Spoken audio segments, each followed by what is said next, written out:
Ya, Assalamualaikum.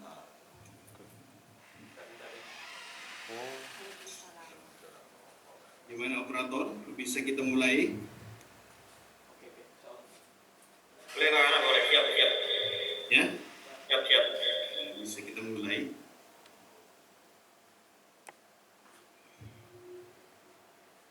Assalamualaikum warahmatullahi wabarakatuh. Bismillah walhamdulillah wassalatu wassalamu ala rasulillah wa ala alihi wa sahbihi wa mawalah. Amma ba'du. Allahu akbar, Allahu akbar, Allahu akbar walillahil hamd. Bapak Kepala Kantor Wilayah Kementerian Agama Provinsi Kalimantan Barat beserta Ibu yang kami hormati dan kami muliakan, Bapak penceramah kita pada hari ini, Bapak Dr. Haji Saifuddin Herlambang, yang kami hormati dan kami muliakan, Bapak Kabak, Bapak-Bapak Kabid, Pembimas, kemudian Kepala Kantor Kementerian Agama Kabupaten Kota, Kepala Madrasah, Kepala KUA Kecamatan, kemudian pengawas madrasah, penyuluh agama, PNS maupun non-PNS yang semuanya kami hormati dan kami muliakan. Mari kita bersyukur kepada Allah Subhanahu wa Ta'ala, karena alhamdulillah pada hari ini, tepatnya tanggal 26 Mei tahun 2020 bersamaan dengan 3 Syawal 1441 Hijriah, kita bisa bersilaturahim melalui Zoom meeting ini dalam rangkaian kegiatan halal bihalal online secara virtual. Mudah-mudahan kegiatan ini dapat berlangsung dari awal hingga akhir dengan lancar, yang kita rencanakan memang sejak jam 09.30 sampai jam 11.30. Kami juga mohon maaf atas keterlambatan sedikit karena beberapa hal terkait dengan teknis. Selanjutnya selawat beriring salam semoga terlimpah curahkan kepada baginda Rasulullah SAW, para keluarga, sahabat dan pengikutnya, semoga sepatnya mengalir kepada kita hingga yaumil qiyamah kelak. Bapak Ibu hadirin yang berbahagia, yang mengucapkan selamat Hari Raya Idul Fitri. Mohon maaf lahir dan batin. Dan sekaligus juga mengucapkan terima kasih yang tidak terhingga atas kesediaan Bapak dan Ibu untuk bergabung, untuk berpartisipasi hadir dalam kegiatan silaturahmi online, dalam yaitu halal bihalal virtual yang kita laksanakan pada hari ini. Perlu kami laporkan kepada Bapak Kakanwil bahwa yang sudah mendaftar terregistrasi baik melalui Kankemenak maupun Kabid, Kabak, Pembimas, termasuk juga registrasi personal pribadi, ini yang sudah terdaftar kita ada 337 orang. Kemudian yang sudah masuk di meeting room kita sampai saat jam ini 230 orang. Ini pertemuan yang luar biasa. Kalau kita pertemuan langsung tentu tidak kecil ruangan yang kita butuhkan. Tapi alhamdulillah ini salah satu hikmah mungkin dari apa yang kita hadapi pada hari ini, kita bisa bersilaturahmi walaupun secara tidak langsung. Mudah-mudahan ini tidak mengurangi kehangatan nilai silaturahmi kita. Dan memang salah satu tujuan dari diselenggarakan silaturahmi ini, halal bihalal ini adalah untuk mempererat. Jangan kondisi yang ada membuat kita menyerah lalu terputus hubungan silaturahmi kita. Inilah maksudnya diselenggarakan kegiatan pada hari ini. Kemudian selanjutnya saya bertindak sebagai host, pemandu acara pada hari ini. Saya akan sampaikan beberapa rangkaian acara kita. Setelah saya buka, nanti dilanjutkan dengan pembacaan ayat suci Al-Quran. Ini oleh Saudara Gusti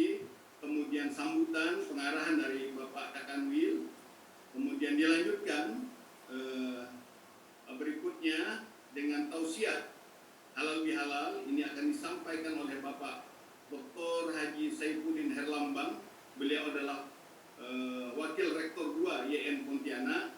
Dan berikutnya kita berikan kesempatan, berikan ruang untuk ucapan halal bihalal dari seluruh Kemenak Kabupaten Kota yang durasinya kemarin sudah kita sepakati 1 sampai 1,5 menit. Kemudian yang terakhir kita tutup nanti dengan doa. Dan inilah rangkaian acara kita pada hari ini. Mudah-mudahan tercover dari alokasi waktu yang kita sediakan. Bapak Kakanwil dan Ibu yang kami hormati, seluruh peserta yang hadir dalam Zoom meeting ini. Untuk selanjutnya, mari kita mengawali pertemuan kita ini dengan sama-sama membaca basmalah. Bismillahirrahmanirrahim. Untuk selanjutnya, dengan segala hormat, kami persilakan Bapak Kakanwil untuk memberikan sambutan arahan pada kesempatan yang berbahagia ini. Pada Bapak Kakanwil kami persilakan.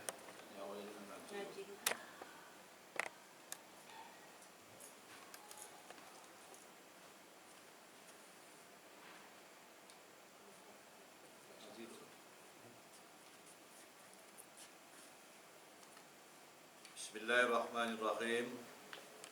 Assalamualaikum warahmatullahi wabarakatuh.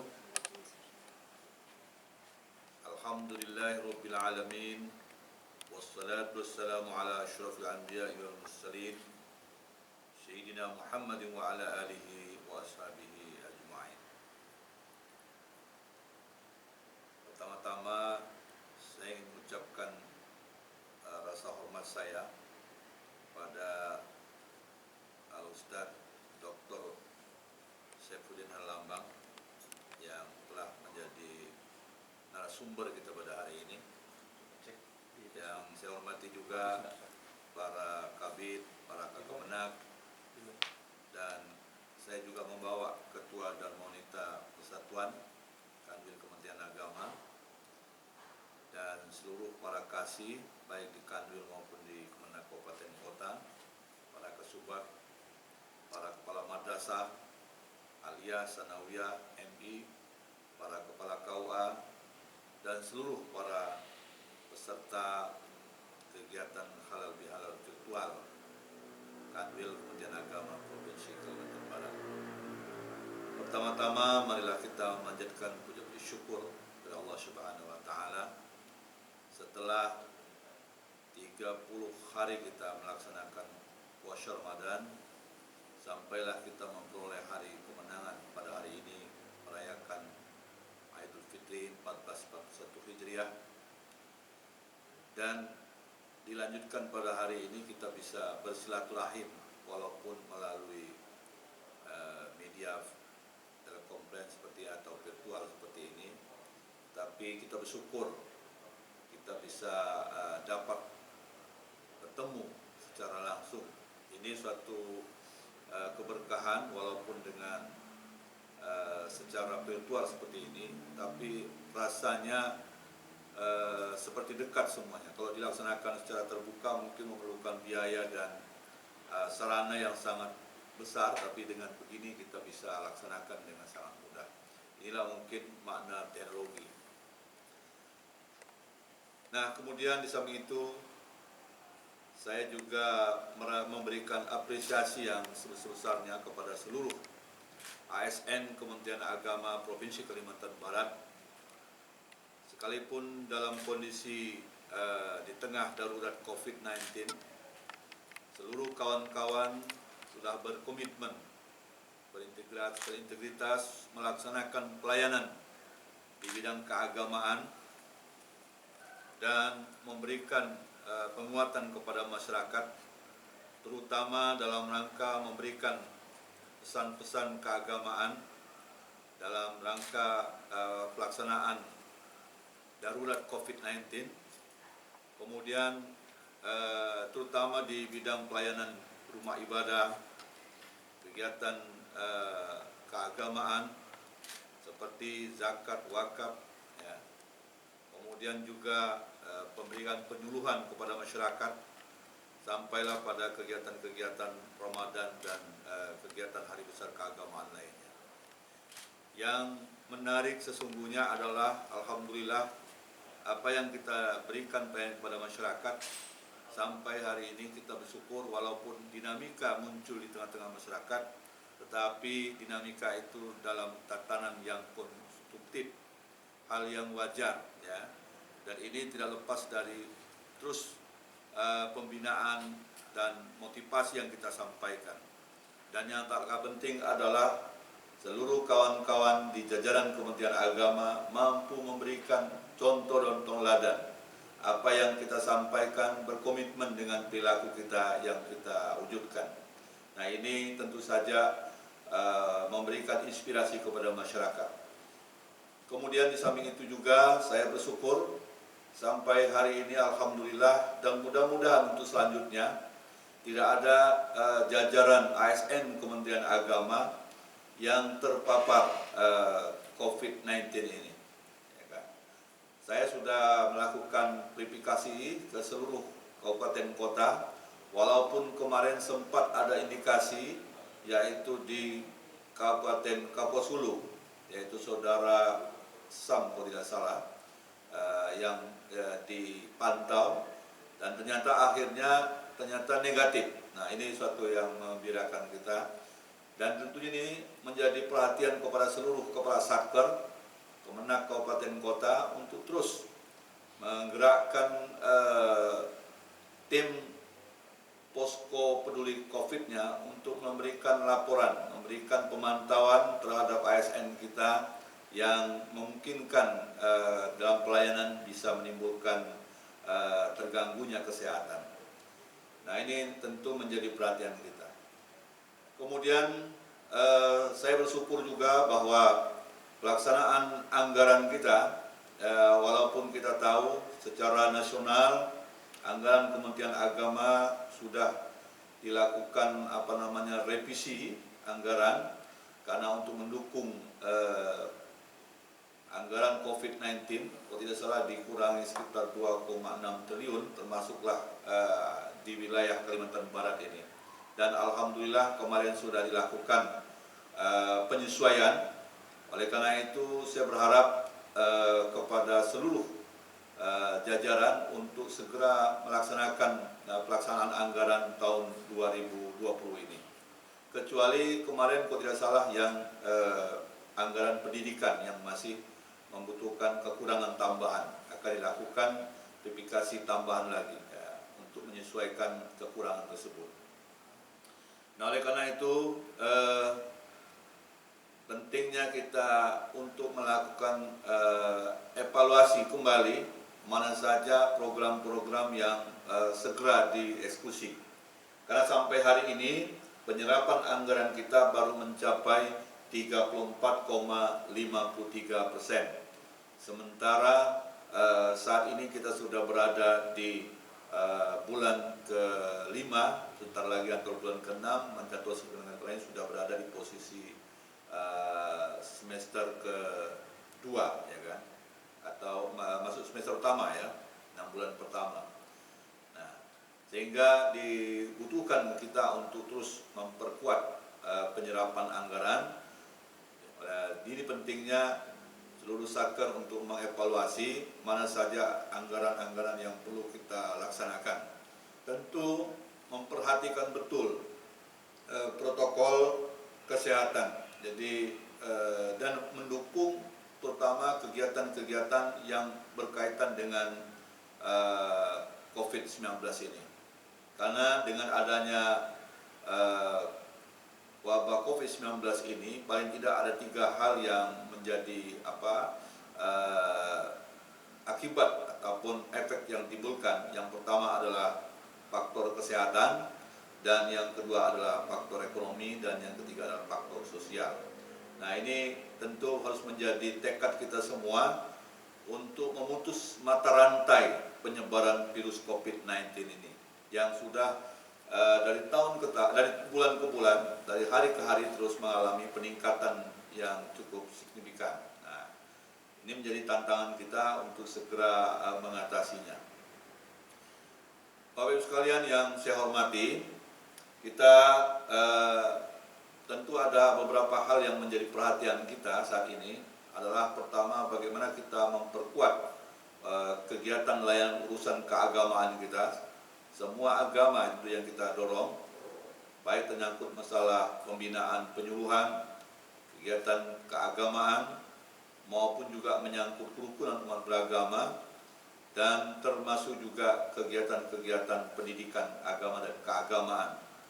Nah, ini tentu harus bisa diselaraskan dengan kepentingan daerah kita masing-masing.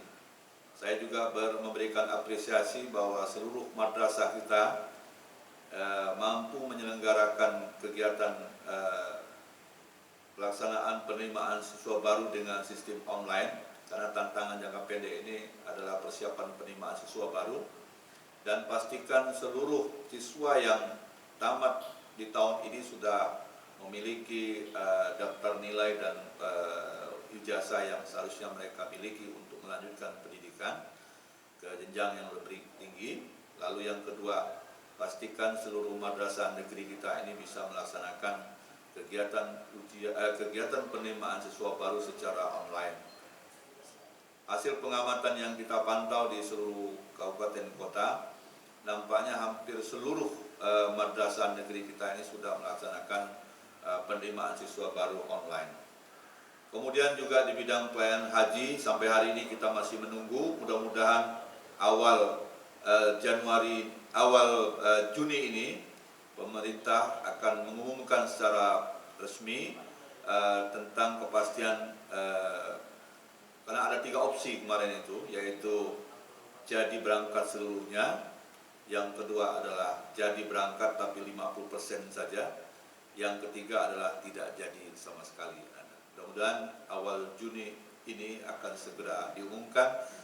Tapi sampai hari ini persiapan-persiapan terus kita lakukan untuk memastikan bahwa pelaksanaan musim haji 2020 ini dapat kita laksanakan sebagaimana yang dirancang oleh pemerintah.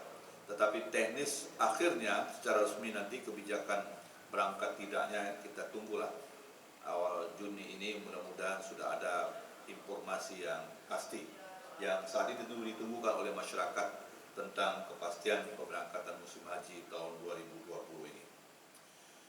Kemudian Bapak Ibu sekalian yang saya hormati, saya juga ingin menyampaikan lebih lanjut terkait dengan masalah nampaknya sebagaimana kebijakan pemerintah baru ini, ada wacana nampaknya kita agak harus berdamai dengan COVID-19 ini.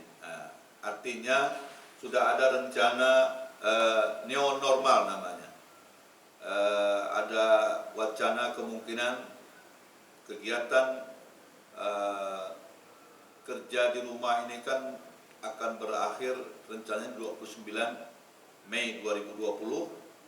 Nah, kelihatannya ada tanda-tanda kemungkinan awal Juni ini sudah mulai berkantor semuanya atau melaksanakan kerja di kantor.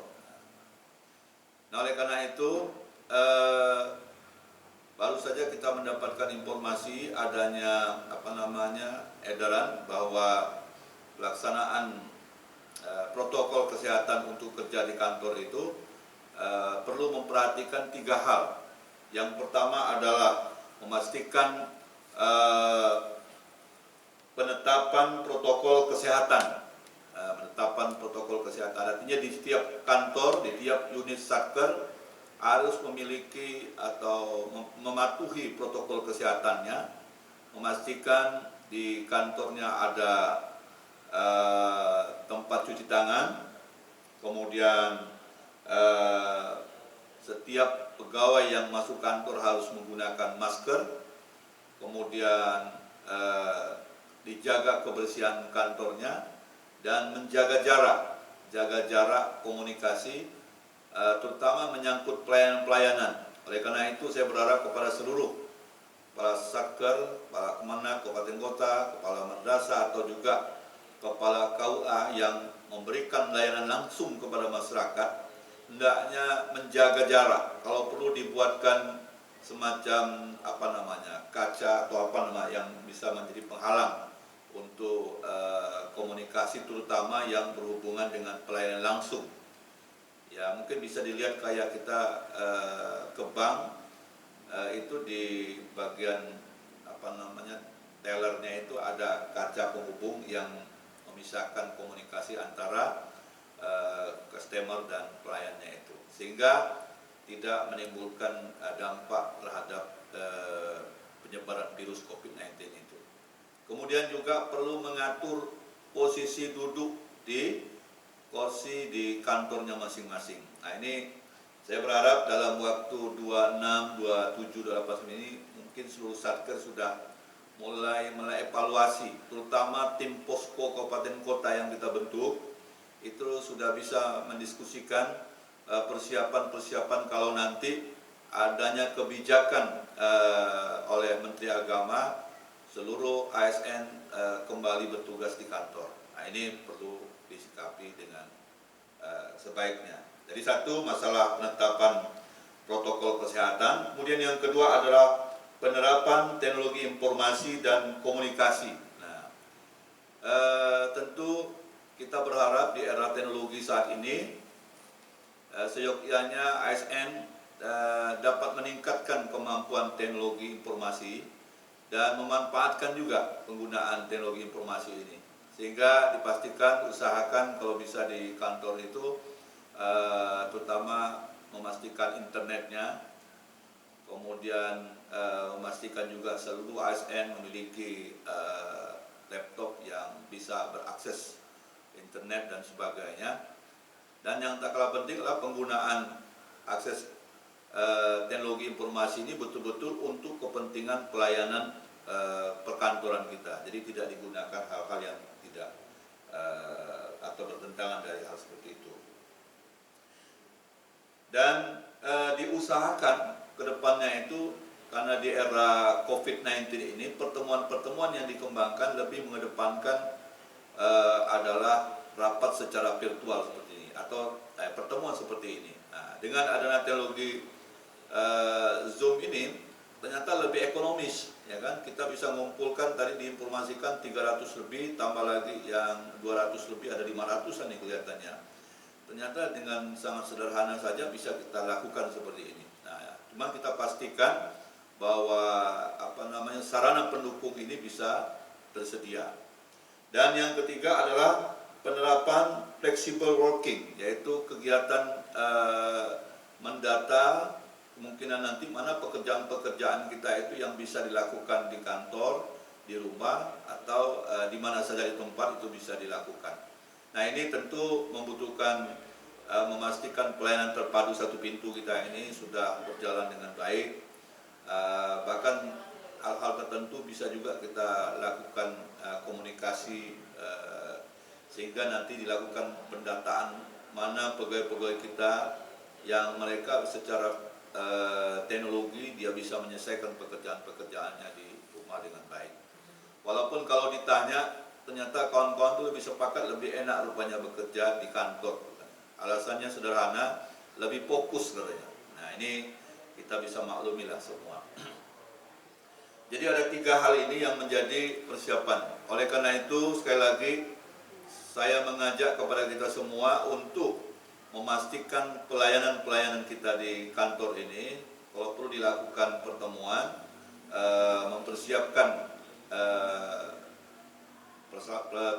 persiapan kebutuhan kita ketika nanti dilaksanakan kegiatan ASN sudah aktif kembali di kantor, kita sudah menyiapkan sarana pendukungnya.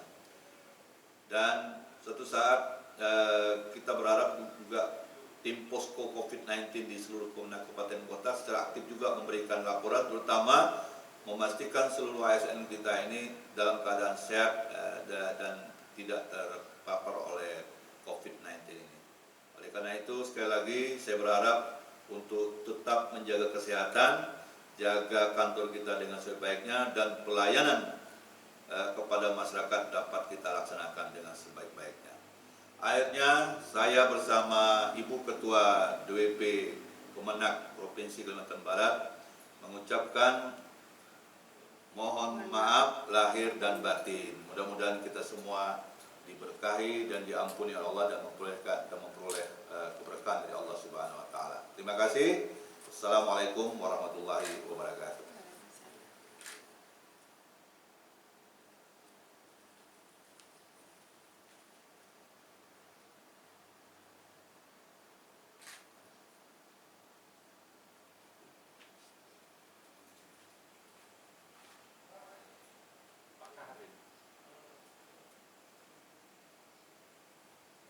Waalaikumsalam warahmatullahi wabarakatuh. Terima kasih Pak Kanwil.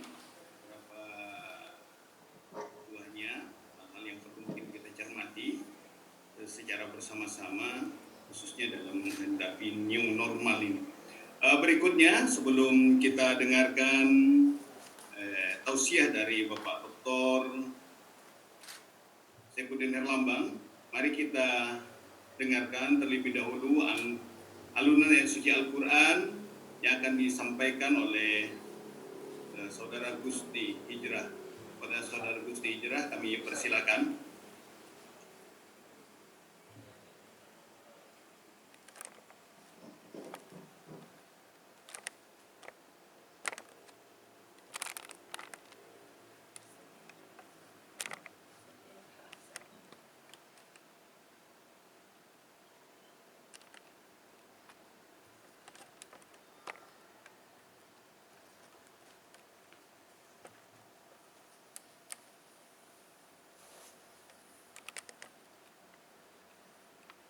Ada Bapak Gusti Hijrah, dipersilahkan.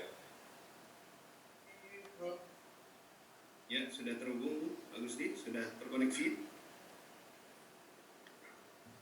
أعوذ بالله من الشيطان الرجيم بسم الله الرحمن الرحيم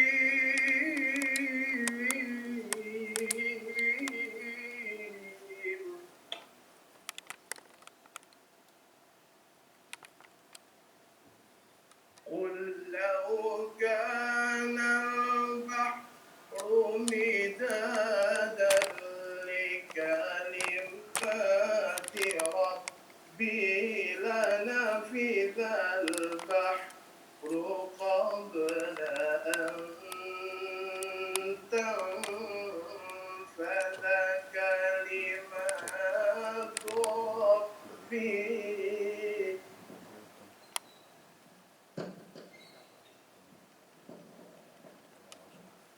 قل لو كان البحر مدادا لكلمات ربي لنفذ البحر قبل أن تنفذ كلمات ربي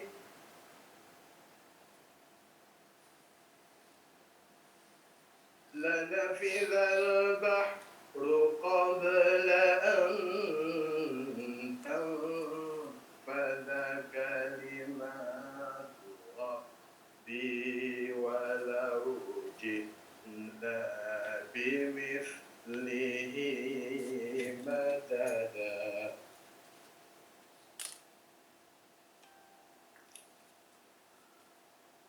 قل إنما أنا بشر مثلكم يوحى إلي أنما إلهكم إله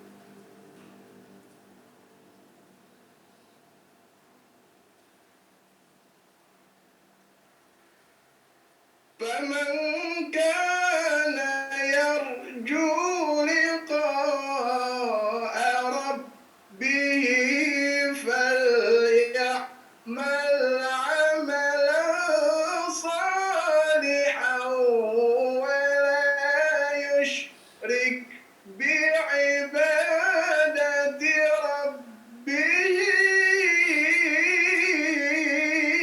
أحدا.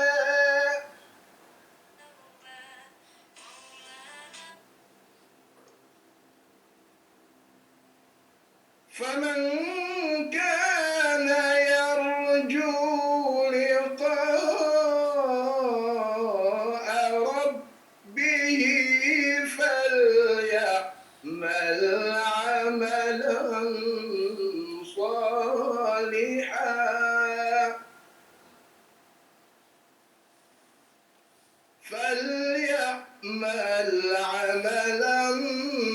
صالحا ولا يشرك بعبادة ربه أحدا. صدق الله العظيم. السلام عليكم ورحمة الله وبركاته.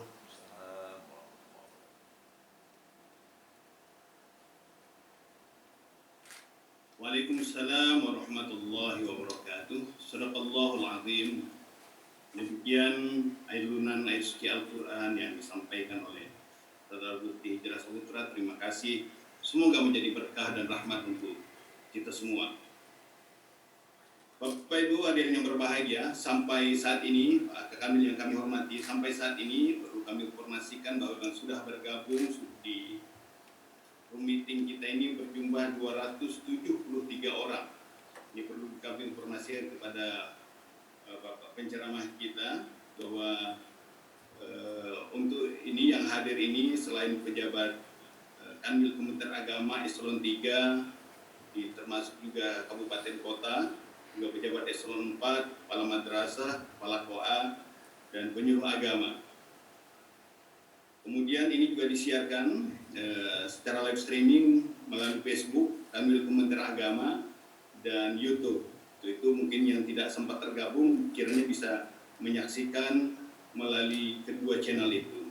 Bapak Ibu hadirin yang berbahagia, selanjutnya mari kita dengarkan dengan seksama pesan-pesan halal bihalal, pesan-pesan terkait dengan apa yang kita jalan pada hari ini dan memberikan rahmat. Dan untuk itu kami minta dengan segala hormat kepada Bapak Dr. Saifuddin Lambang untuk menyampaikan tausiahnya. Kepada beliau kami persilakan. Terima kasih Pak Kahar.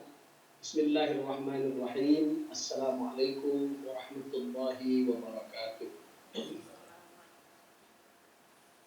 Alhamdulillah. Alhamdulillahilladzi lam yattakhidh sahibatan wa la walada wa lam yakul lahu syarikun fil mulk wa lam yakul lahu waliyyun min adh-dhulli wa kabbirhu takbira. Asyhadu an la ilaha illallah wahdahu la syarika lahu wa asyhadu anna sayyidana Muhammad bin Abdullah Rasulillah sallallahu alaihi wasallam. Allahumma rabbi shrah li sadri wa yassir li amri wahlul 'uqdatam min lisani yafqahu qawli. Allahumma shalli ala sayyidina Muhammad wa ala ali sayyidina Muhammad. Yang terhormat Bapak Kanwil Kementerian Agama Provinsi Kalimantan Barat bersama dengan Ibu Ketua Dharma Wanita, mantan pacar kelihatan itu Pak Kanwil ya. Yang saya hormati pembawa acara Bapak Kaharudin SHG sebagai Kepala Bidang Penerangan Agama Islam, Zakat dan Wakaf Kanwil Kementerian Agama Provinsi Kalimantan Barat, para pejabat di lingkungan Kemenak Kanwil Kementerian Agama Eselon 3 dan 4, kepala madrasah, para penyuluh dan sebagainya, yang tidak bisa saya sebutkan satu persatu, tanpa mengurangi rasa hormat saya dan kehormatan mereka-mereka. Insya Allah semuanya terhormat di sisi Allah Subhanahu wa Ta'ala. Bapak-bapak, ibu-ibu, saudara-saudara sekalian, saya senang sekali Pak Kamil hari ini bisa bersama dengan Bapak, Ibu, dan bersama dengan teman-teman sekalian. Saya juga berpikiran yang sama dengan Pak Kamil. Mungkin kalau bukan keadaan seperti ini, agak sulit bagi kita mengumpulkan kurang lebih 274 peserta halal bihalal seperti ini, apalagi mengundang para pejabat. Agak sulit. Tapi alhamdulillah ini bisa dilaksanakan. Saya terus terang cemburu dan menyampaikan ke Pak Rektor supaya hal seperti ini disampaikan dan dibuat biaya ujian. Walaupun menurut saya jauh lebih mudah karena pesertanya tidak terlalu banyak seperti di lingkungan Kamil Kalbar ini. Bapak-bapak dan ibu-ibu sekalian yang saya muliakan, bicara tentang halal bihalal di masa COVID-19 ini, saya mengira bahwa banyak orang yang sudah sangat hafal tentang ayat Al-Quran Al-Baqarah 183 tentang puasa Allah. Setiap kita pasti sudah pernah menceramahkan hal ini, yaitu Al-Baqarah ayat 183 yang Allah Subhanahu wa Ta'ala berpesan, Ya ayyuhalladzina amanu kutiba alaikumus syiyam kama kutiba alal ladzina min qablikum la'allakum tattaqun. Saya ingin mengutip dua pesan yang sangat penting di dalam ayat ini. Yang pertama, kama kutiba alal ladzina min qablikum. Kenapa Allah Subhanahu wa Ta'ala harus menyampaikan seolah-olah kalimat Al-Quran yang mengatakan bahwa diwajibkan bagi kamu berpuasa sebagaimana diwajibkan atas orang sebelum kamu. Kalau saya melihat dari history of Iran, history of Europe, jadi ada latar belakang karakter orang Arab saat itu, bahwa jika Nabi memerintahkan sesuatu kepada mereka, mereka selalu bertanya, apakah perintah seperti ini kami saja yang diwajibkan? Maka setiap kali Nabi berkata misalnya, Sallu kama ra'aitumuni usalli, aku sebagaimana kamu melihat aku sholat. Itu tidak semua ulama menafsiri bahwa hadis itu dalam rangka Rasulullah Shallallahu Alaihi Wasallam mengajarkan tata cara sholat. Akan tetapi beberapa ulama, termasuk As-Suyuti di dalam Ad-Durrul Mansur berkata bahwa Sallu kama ra'aitumuni usalli itu lebih pada Rasulullah ingin mengatakan kepada mereka pada saat itu bahwa kamu sholatlah kamu sebagaimana kamu melihat aku sholat. Artinya Rasulullah mengatakan bahwa bukan kalian saja yang disuruh sholat, aku pun sholat meskipun aku seorang nabi. Oleh sebab itu, Sallu kama ra'aitumuni usalli dipahami oleh As-Suyuti tidak merupakan perintah bagaimana cara sholat, akan tetapi itu dipahami sebagai suatu perintah untuk melaksanakan sholat. Sehingga As-Suyuti tidak mengomentari tata cara sholat seseorang dari versi madhab apapun. Dia mau pakai madhab Asy-Syafi'i silakan, madhab yang lain misalnya Maliki, Hanafi dan Hambali itu tidak masalah. Artinya tata cara sholat itu bisa saja semuanya dinisbatkan kepada Rasulullah Sallallahu Alaihi Wasallam. Lalu di dalam ayat Al-Baqarah 183 ini juga Allah Subhanahu wa Ta'ala mengatakan kutiba alaikumus syiyam kama kutiba alal ladzina min qablikum la'allakum tattaqun. Puasa itu diwajibkan kepada kamu seperti pernah diwajibkan kepada orang sebelum kamu. Ini nampaknya ayat ini berbicara sama dengan ketika Nabi berbicara tentang sholat tadi, bahwa memang karakter orang-orang saat itu sulit diperintah untuk melaksanakan sebuah sholat, kecuali kalau dikatakan ada keseimbangan antara umat sebelumnya dengan umat yang sekarang.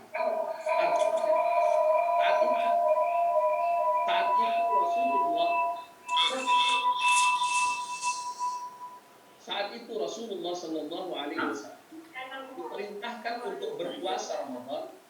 Tetapi perintah puasa Ramadan itu tidak hanya diperintahkan kepada kita, tapi juga diperintahkan kepada orang-orang sebelum kita. Itu artinya ada semacam equality, ada semacam keseimbangan. Nah, kita bisa ambil pelajaran pertama dari perintah Al-Quran ini bahwa apapun yang kita lakukan dalam kehidupan ini harus equal, harus ada keseimbangan. Harus ada keseimbangan. Jika kita memerintahkan sesuatu, misalnya, kita harus berikan setelah perintah itu kita berikan, kita harus berikan yang namanya harus berikan apresiasi, penghargaan, timbalan. Jadi kita harus hidup ini harus sesuai apa yang antara kita ucapkan dengan apa yang kita lakukan, dengan apa yang kita perintahkan, dengan apa yang harus kita pertanggungjawabkan. Keseimbangan inilah yang membuat kita hidup bahagia. Maka jika ada orang misalnya ucapannya, penyampaiannya, perintahnya lebih banyak daripada apresiasinya, biasanya tidak dihargai orang lain. Kalau orang misalnya merintahnya banyak gitu, tapi apresiasinya nggak pernah ada, itu juga tidak dihargai oleh orang lain. Karena itulah Al-Quran mengatakan kama kutiba 'alal ladzina min qablikum. Karena Al-Quran itu rasional. Ketika dia memerintahkan puasa kepada umat Islam, Al-Quran justru mengatakan bukan hanya kamu yang disuruh puasa, tapi orang sebelum kamu juga sudah disuruh oleh puasa. Nah, sama seperti Nabi ketika berkata sallu kama ra'aitumuni usolli, itu As-Suyuti tidak mengatakan ini tata cara sholat, tapi As-Suyuti mengatakan ini adalah sebuah bentuk keadilan, kesetaraan. Itu Sallallahu Alaihi Wasallam memerintahkan sholat kepada umatnya. Dia berkata, aku pun meskipun aku Nabi, aku juga sholat. Nah, ini bentuk-bentuk keadilan, bentuk kesetaraan dalam masyarakat. Yang saya kira, ketika orang sering membaca ayat Al-Baqarah 183 ini, dia luput membahas tentang kesetaraan dan keadilan ini. Maka mari kita mengambil hikmah dari ayat puasa ini, bahwa setelah ini kita bisa melaksanakan silaturahmi yang kita mulai dari halal bihalal ini dengan baik, antara kita dengan istri, kita dengan suami, kita dengan anak-anak, kita dengan masyarakat, kita dengan teman-teman kantor, kita dengan teman-teman kita yang ada di lingkungan kita, itu bisa hidup sejahtera, bahagia jika kita melakukan kesetaraan, jika melakukan keadilan. Jadi kalau ada orang yang bicaranya tidak sesuai dengan perbuatannya, dia pasti dicemoohkan orang lain, tidak setara antara apa yang dia ucapkan dengan apa yang dia lakukan. Itu poin pertama. Poin kedua, ayat Al-Quran itu di ujungnya berbunyi la'annakum tattaqun, supaya kamu menjadi orang yang bertakwa. Sekarang kita ingin melihat bagaimana ayat Al-Quran menjelaskan siapa orang yang bertakwa itu. Kita melihat Al-Quran menjelaskan Al-Quran. Kalau di dalam metodologi penafsiran itu disebut dengan tafsirul ayat bil ayat. Dan ini makomnya adalah tafsir yang paling tinggi ketika ayat menjelaskan ayat Al-Quran. Nah, di dalam Al-Baqarah 183 itu Allah mengatakan, Allah berfirman, la'allakum tattaqun. Kamu supaya kamu menjadi orang yang bertakwa. Kita cari ayat Al-Quran yang menjelaskan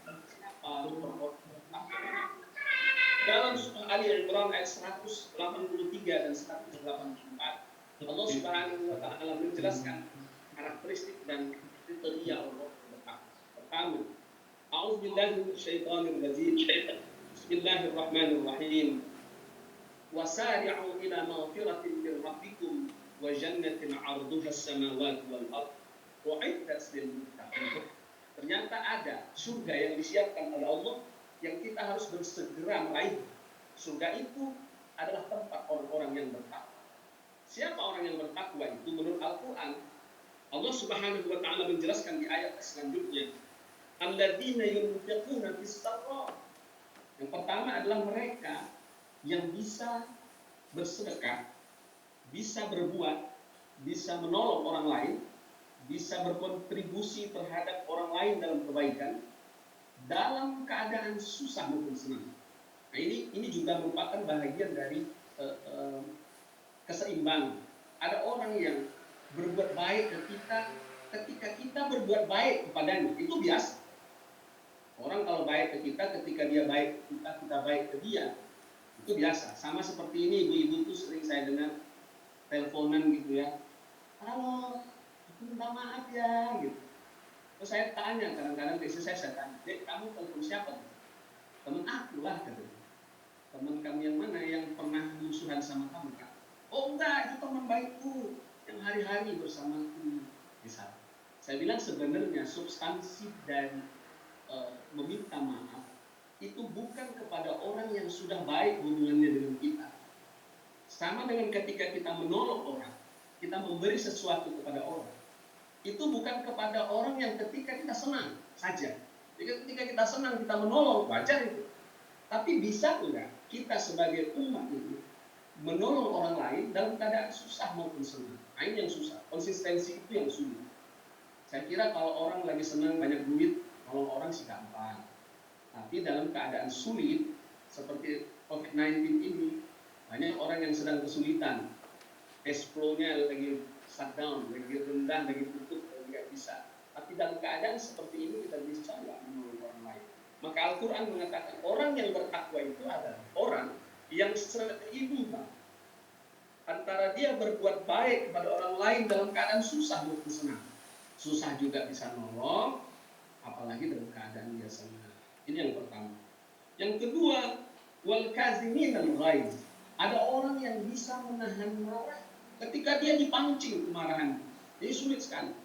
Ya, kalau ada orang ramah betul, tapi nggak ada pancingannya, nggak dipancing gitu, wah ya biasa aja. Tapi kalau ada orang yang bisa menahan marah saat harusnya dia marah, nah ini kan kadang-kadang kalau diuji ustadz banyak nggak mampu ini akan gitu. Saya merasa ujian yang seperti paling berat ketika kita harusnya marah, tapi kita tahan diri kita untuk tidak marah. Dan itu pernah dilakukan oleh Rasul Sallallahu Alaihi Wasallam. Nabi Muhammad Sallallahu Alaihi Wasallam itu orang yang mampu menahan marah ketika dia harus marah. Bayangkan, saya pernah contohkan di halal tahun lalu, seorang sahabat datang ke rumah Nabi Sallallahu Alaihi Wasallam. Padahal Rasul saat itu baru saja mau tidur. Saat dia mau tidur itu ada yang gedor pintu rumahnya. Plok digedor pintu rumahnya. Lalu Nabi Sallallahu Alaihi Wasallam berdiri di tempat dia tidur dan Aisyah juga menyusulnya dalam keadaan agak marah. Lalu Rasulullah berkata kepada Aisyah, ya Aisyah da'hu. Wahai Aisyah, biar. Nanti aku yang buka pintu. Rasulullah lalu buka pintu rumahnya. Dan ternyata yang datang itu adalah seorang sahabat Nabi yang datang ngos-ngosan. Lalu Rasulullah SAW mempersilakan dia masuk. Padahal malam hari itu sudah hampir jam 2 kalau kita ini. Rasul baru saja mau tidur. Lalu setelah itu Rasul berkata, duduklah wahai sahabat. Ada apa? Sahabat itu sembari ngos-ngosan. Lalu berkata, ya Rasulullah, saya nggak bisa tidur dari tadi habis sholat isya. Kata Nabi, kenapa engkau nggak bisa tidur? Nggak tahu ya Rasul. Saya kepengen berzina. Boleh nggak saya berzina ya Rasul? Saya mau nanya itu kepada Nabi.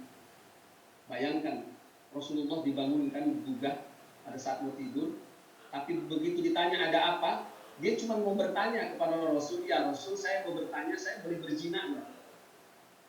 Itu kira-kira kalau saya lah itu yang digedor-gedor saya minimal akan berkata, enggak, kau harus tanya ke saya tahu jawabannya. Paling tidak kita katakan begitu. Tapi Rasul itu tidak marah, dia bilang apa? Saya mau tanya kepadamu sahabat, kau mau berzina dengan siapa? Dia bilang, ya dengan perempuan lah. Lalu Rasul berkata kepadanya, sahabatku, kau punya anak perempuan enggak? Punya. Kalau punya, kira-kira kalau nanti anak perempuan dizinahi oleh orang lain, bagaimana perasaanmu? Dia bilang, marah saya, pasti marah. Lalu Rasul berkata, kau punya ibu kan? Punya. Bagaimana kalau ibu dizinahi oleh orang lain? Wah, dia bilang, wah saya marah. Lalu Rasul berkata, kamu punya kakak perempuan enggak? Punya ya Rasul. Nah kalau kakakmu dizinahi oleh orang lain bagaimana? Marah saya bunuh dia. Lalu Rasul Sallallahu Alaihi Wasallam bersabda, kama kadalika kama, begitulah jika engkau lakukan itu, kama fa'alta bi ghairi. Kalau engkau lakukan itu kepada orang lain, mereka juga akan merasakan yang sama. Dia pasti akan marah jika anak perempuannya dizinahi, jika ibunya dizinahi, jika kakak perempuannya dizinahi. Saudaraku, para saudara-saudara di dunia agama yang saya muliakan, sebenarnya kita adalah orang yang paling mengerti agama. Kadang-kadang saya malu Pak Kamil kalau ceramah di lingkungan sama sama dengan kalau mau ceramah di IAIN. Tapi memang karena sifat kita ini pelupa, nggak apa-apa kita diingatkan aja. Bahkan orang yang mau diingatkan, mengingatkan adalah si orang yang bertakwa. Saya kira yang paling sulit bagi kita adalah menahan marah ketika kita harus marah. Dan salah satu doa yang dikabul oleh Allah bagi orang yang sedang marah, bisa dia tahan, lalu dia berdoa. Itu kabul doa. Cuma kadang-kadang kita keburu marah aja. Nggak apa-apalah dari kabul doa, yang penting marah dulu. Lupa kalau bisa menahan. Itu yang kedua. Dan yang terakhir, saya sudah dilirik-lirik sama Pak Kahar. Kelihatannya udah kelamaan. Yang ketiga, satu lagi tanggung nih Pak Kahar. Yang ketiga adalah wal'afina 'anil nas. Wal'afina 'anil nas itu orang yang mampu memaafkan orang lain di saat orang itu tidak pernah memaafkan dia. Nah, ini yang paling sulit. Jadi antuk tiaman haram, memberi kepada orang yang tidak memberi kepadamu, atau memberi sesuatu kepada orang yang sangat pelit kepadamu, dan memaafkan orang yang mendendam kepadamu. Kira-kira seperti itu. Jadi itulah yang paling sulit dalam hidup ini, ketika kita bisa memaafkan orang yang mendendam kepada kita. Saya tadi bilang, ketika istri saya teleponan, saya tanya, kamu nelpon siapa deh? Teman pula katanya. Saya bilang, itu teman yang baik-baik aja atau something wrong? Enggak, baik-baik aja. Saya bilang ke dia, halal bihalal itu substansinya, seyogianya adalah menelpon orang yang mendendam kita. Jadi kita bisa mengukur keimanan kita dengan apakah kita pada tahun ini mampu mengangkat telepon di orang yang membenci kita, dia dendam kepada kita, dia memutuskan silaturahmi selama ini kepada kita, dia mengharamkan pemberiannya kepada kita, lalu kita telepon dia, lalu kita katakan, saudaraku, sahabatku, temanku, aku minta maaf kepadamu, selama ini aku telah berbuat salah, jika aku salah aku mohon maaf. Berani nggak kita menelpon orang yang betul-betul mendendam kepada kita, yang memutuskan hubungannya dengan kita, yang mengharamkan pemberiannya dengan kita? Nah, kalau itu bisa kita lakukan, Al-Imam As-Suyuti dalam Ad-Durrul Mansur mengatakan, yang disebut wasari'u ila maghfiratin min rabbikum wa jannah itu adalah ketika malaikat menggiring ada seseorang ahli surga, tapi dia tertahan, sebenarnya belum bisa masuk ke surga. Lalu malaikat berkata, itulah surga. Dia tunjukkan ke surga. Engkau mau masuk nggak ke surga itu? Lalu dia katakan, aku mau wahai malaikat. Kata malaikat, kalau kau mau